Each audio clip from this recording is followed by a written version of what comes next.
One suspect ang binawian ni buhay sa magasway na implementasyon kan search warrant digdi sa Ciudad Dinaga sa paagi kang Philippine National Police, Naga City Police Office.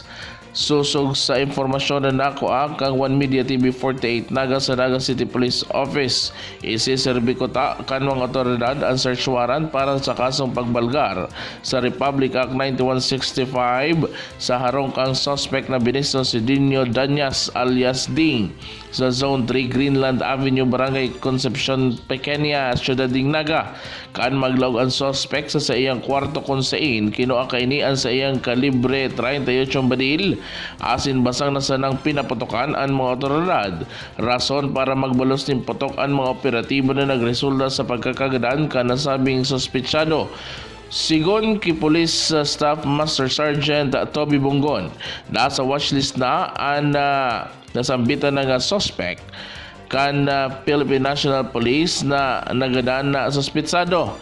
Napag-araman na nakuha kan mga otoridad sa lugar ang sarong kalibre 38 badil, duwang plastic sachet na may laog ka pinagtutubuda nga shabu, asin sarong fragmentation grenade.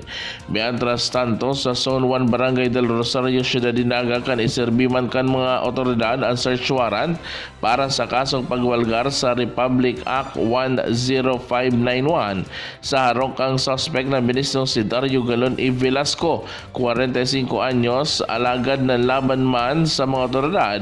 Nasambitan ng suspect gamit man ang sa iyang kalibre 38 badil kung kaya pinaputokan maninikan mga operatiba na nagresulta kan sa iyang pagkakagadan.